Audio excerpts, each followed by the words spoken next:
This week on commandN, Quora makes headlines, find out your Twitter birthday, and Moderation Town takes over Halifax.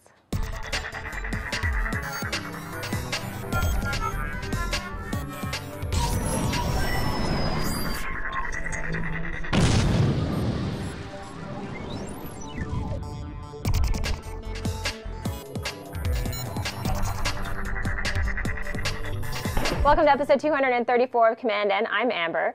We decided that we would take this episode of commandN inside because it is freezing outdoors. We're at my friend Jen's tea shop in Toronto called Steeped and Infused. If you're not in the city, you can still check out her great products at steepedandinfused.com. Now let's check out the tech headlines of the week.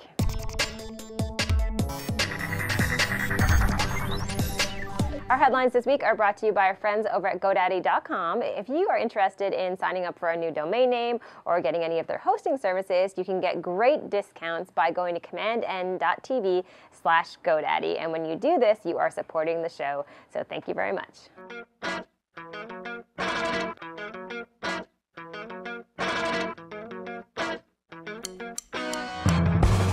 Kevin McDonald's YouTube video is almost finished. On July 24th, he asked YouTube users from around the world to upload their favorite moment from the day. He received more than 80,000 clips, and the final movie will be premiered at the Sundance Film Festival in January.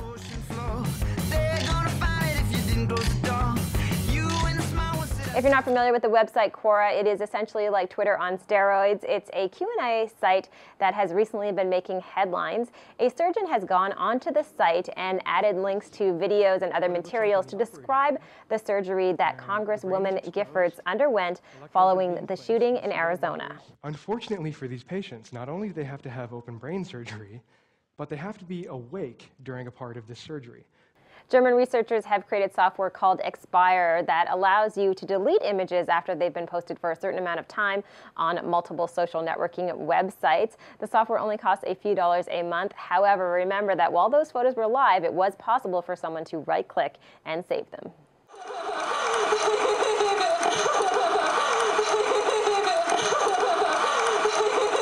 There was a video making the rounds on YouTube of Black Swan's Natalie Portman and her very nervous giggle. It has now been viewed more than 400,000 times. My friend Drew Mack on Twitter thinks that this will be the next Rickroll. Let's hope not.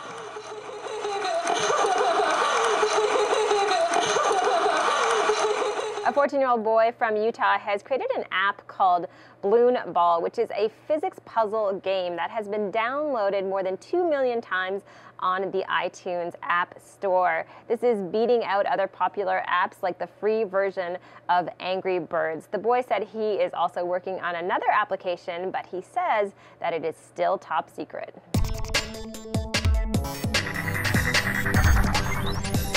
For our social media tip this week, I have 3 great sites for Twitter addicts. The first one allows you to find out the day that you joined Twitter. It also helps you find the first person who you followed. Next up is a site that allows you to figure out who quit following you on Twitter. So this gives you a sense of your messages. Maybe you posted something that was insulting or rude to someone and a bunch of people dropped off of your Twitter account. The third one is for serious Twitter users. This is a site where you can get a tweet ring created. It's a company in Amsterdam that prints your favorite tweet around the edges of a ring. Kind of fun, although a little expensive, coming in at over $100.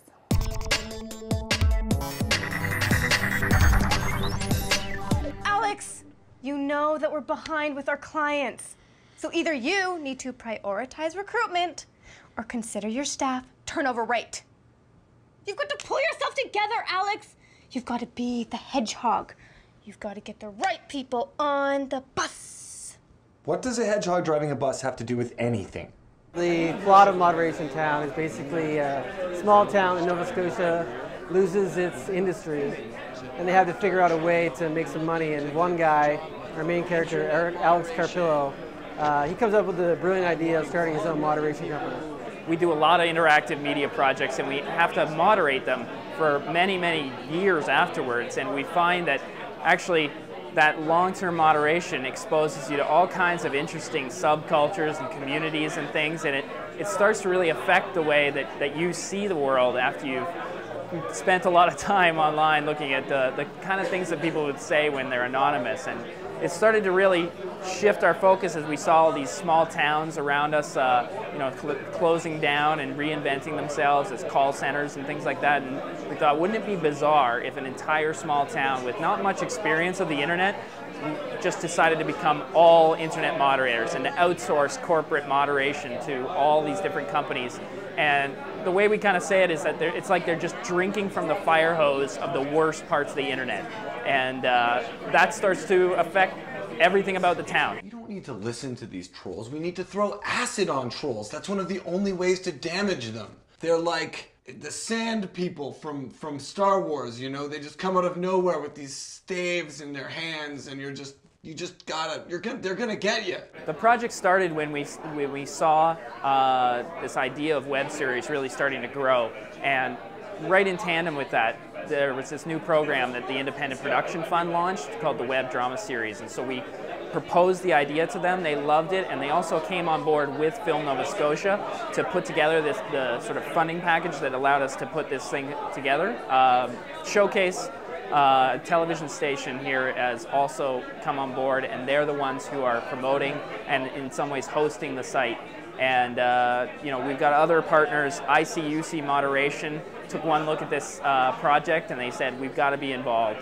And so they're our primary sponsor at the moment, and we're looking for more partners and more ways to make more episodes. Getting involved with Moderation Town was a little different than most auditions. It was, the way they wanted it was you had to tell an awkward or embarrassing or funny story about yourself that involved the internet. It didn't have to be true, but it could have been, and you really put yourself on the line. And the difference was everybody in the entire world could see your audition if they really wanted to. And it was a little more nerve-wracking that way. My embarrassing story that I used for my audition was partially true, which is kind of sad to admit, but it was a story about me dating somebody and then later finding out that they were my cousin through the internet. So, yeah.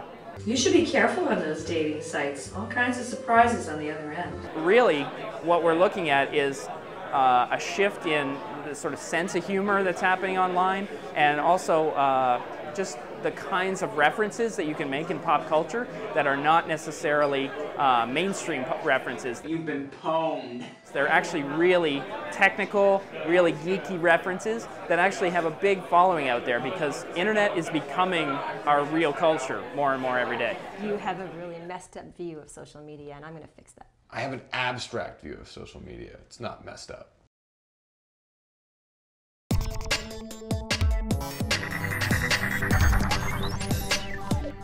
Our web pick this week is a site called If It Were My Home that allows you to get a sense of the scale of disasters all around the world. It will also allow you to compare one country to another so you can see your living situation in comparison to someone else in another part of the world. That's all for today's show. Thanks for sticking with us on what is a very unique episode of commandN since we are indoors.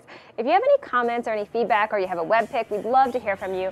All you have to do is visit us online at commandN.tv or check out our Facebook page or Twitter account. Thanks for watching, and we'll see you next week.